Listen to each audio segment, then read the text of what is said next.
YouTube, here is my video for my BIOS settings.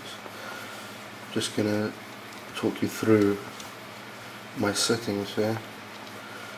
I'm quite a beginner when it comes to overclocking, so my settings may be a bit off, but if you can, anyone can recommend a better setup here, please post some opinions. Anyway, starting off with the CPU ratio, it's at 13. By the way, my processor is E5400 dual core. Stock speed, it runs at 2.7. Currently have it overclocked to 3.4. So my ratio is at 13. My FSB strapped to Northbridge is at 400 MHz. FSB is at 261. That's pretty much maxed out. I can't push it any further.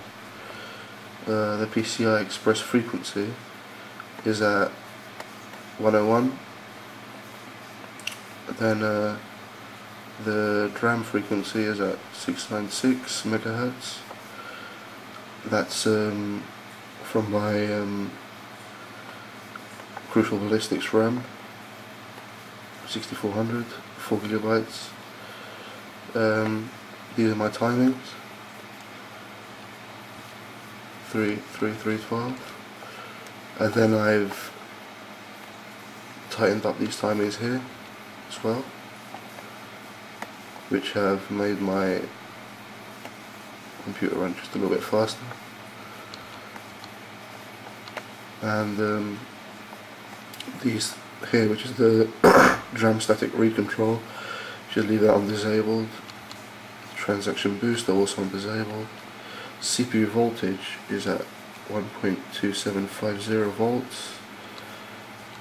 CPU PLL voltage, I have no idea what that is, so I just left it on auto.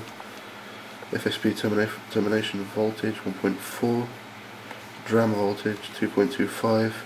Normally these, the RAM that I have installed, it will run at 2.2, but you can push it up to 2.25. But I would recommend, if you push it above 2.2, to have a RAM cooler, which I've got inside there, which is recommended when pushing the voltage. Northbridge voltage 1.7.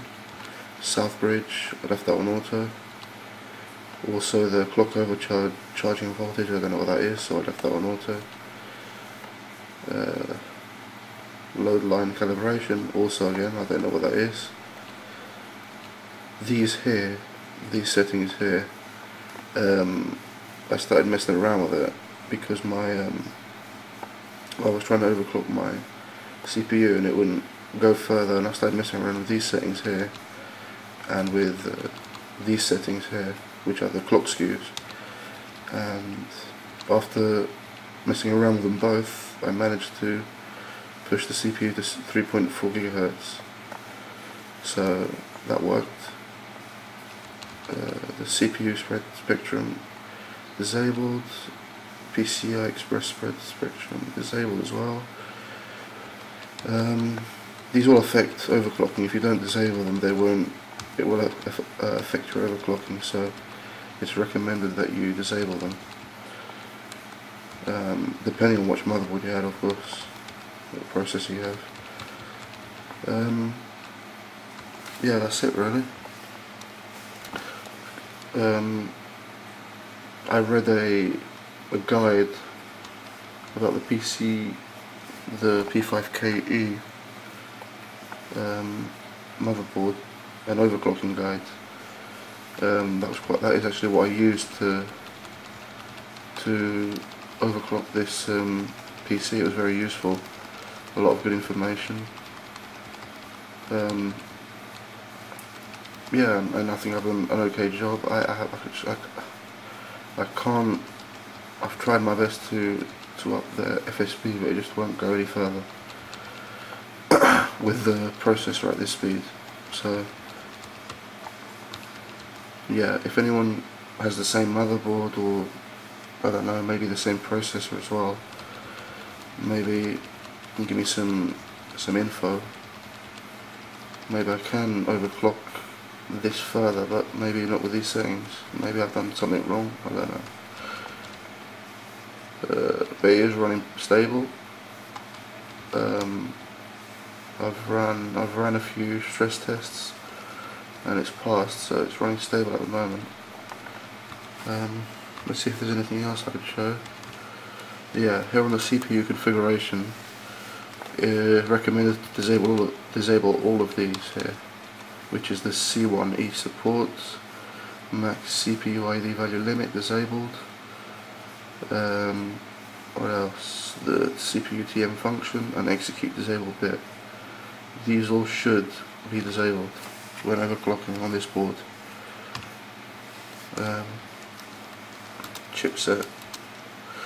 I didn't really touch anything here. The only thing I enabled was this, the CGI function, which is supposed to do with your, if you've got a Crossfire or I think an SLI setup, you're supposed to enable it. So I've changed that. I've enabled that. What else on the devices? Front panel HDR. Actually, I might as well disable the wireless here because I don't use wireless. Yeah, another thing, anything, you know, when overclocking, anything that you don't use, like your wireless adapter or your FireWire, your what else? Your front panel audio. If you're not going to use that, you might as well just disable it. And that's another thing that was shown in the guide, which was to anything that you don't use, to disable it in your BIOS.